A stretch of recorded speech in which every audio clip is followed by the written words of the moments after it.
guys, Kiwi here. In this video, I'll be breaking down and reviewing the newest episode of Better Call Saul, Season 3, Episode 3, Sunk Costs. I really enjoyed this episode, and I cannot wait to start analyzing it, and with that being said, warning of spoilers, and let's jump right into it. So the episode starts with the Los Pollos Hermanos truck driving through the desert while the camera focuses on a pair of shoes falling down from a wire above the street as the truck drives under it. We'll get back to the purpose of those shoes later, but after the intro card, it cuts to Mike picking up the phone, jumping right back into the moment where we left off on a cliffhanger with last episode. Mike and Gus both admit that they are armed over the phone, but agree to keep their weapons holstered. Gus shows up in two vehicles, confronting Mike over the fact that he wanted to kill Hector at the end of Season 2. You care to elaborate?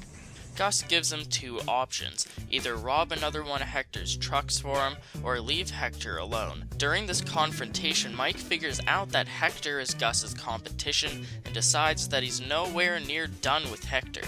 So next we see Mike picking up a small package of what is probably cocaine from a Mexican clinic, and the doctor who gives Mike the drugs is also the same doctor who saves both Gus and Mike's lives in Breaking Bad. Then, as Mike opens up a brand new box of shoes, he puts the drugs that he got from the clinic in it, and it takes him a few tries, but he manages to throw them up on the wire just like we saw at the beginning of the episode. Mike then waits with the sniper rifle that we saw him have in the previews as he follows a supply truck with his binoculars. He toys with them, shooting his rifle in the air, making them believe that he's a hunter. This causes them to not be suspicious when they hear him shoot his rifle when he really needs to, which is to shoot the shoe hanging on the wire. This causes the cocaine to sprinkle all over the truck, sabotaging it for when it gets to the border.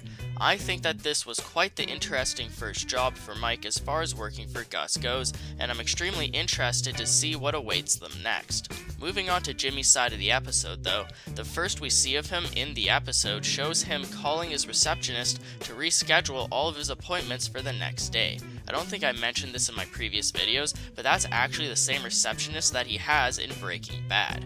After Jimmy hangs up the phone, he sits on the sidewalk in front of Chuck's house to have a smoke while he waits for a cop car to come pick him up. Chuck approaches Jimmy and explains to him why he's getting arrested, which is honestly meant to help Chuck feel better about all of this more than it is Jimmy. Chuck is definitely trying to convince himself that he's doing the right thing by getting Jimmy arrested, when in reality I believe that he just wants to get back at Jimmy for screwing with him. This short speech was shown in the trailers for the episode, and it includes Chuck speaking to Jimmy about changing his life for the better.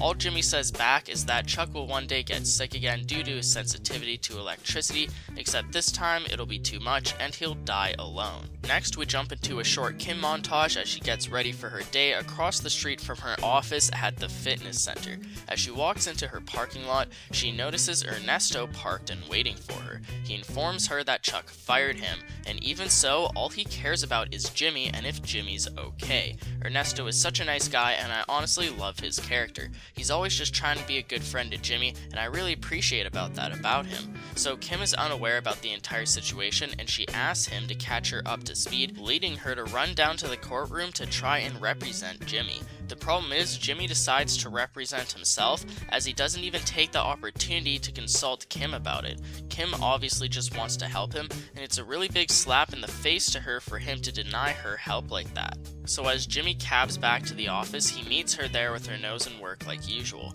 Jimmy begs her to let him deal with his arrest on his own, as he doesn't want to pile more work on her on top of what she's already doing. Kim agrees, and Jimmy catches a ride back to his car with Francesca. Jimmy sits to eat lunch with the same law buddy that I believe we saw in Season 1 before Jimmy ever went into elder law, and he tries convincing him to prosecute his case. Sadly, his buddy laughs it off, mentioning that everyone knows Jimmy and his boss wouldn't allow that.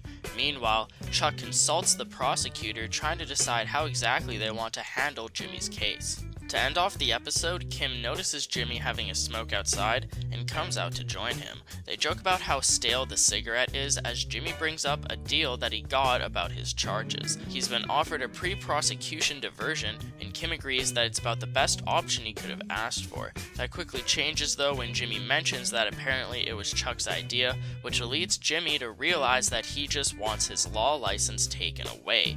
Kim realizes that Jimmy can't take on his brother alone and agrees to help Jimmy out. She mentions that it's the fallacy of sunk costs, which is the name of the episode.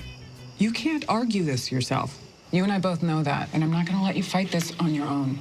Why would you? Seriously? Let's just call it the fallacy of sunk costs. The sunk cost fallacy is a misconception where you think you're making rational decisions based on the future value of objects, investments, and experiences, while the realization is that your decisions are tainted by emotional investments that you've accumulated, making it more difficult to abandon the thing that you've invested your time in. In Kim's case, Jimmy is the thing that she's invested her time and emotions into, making it difficult to not help him at every chance that she can.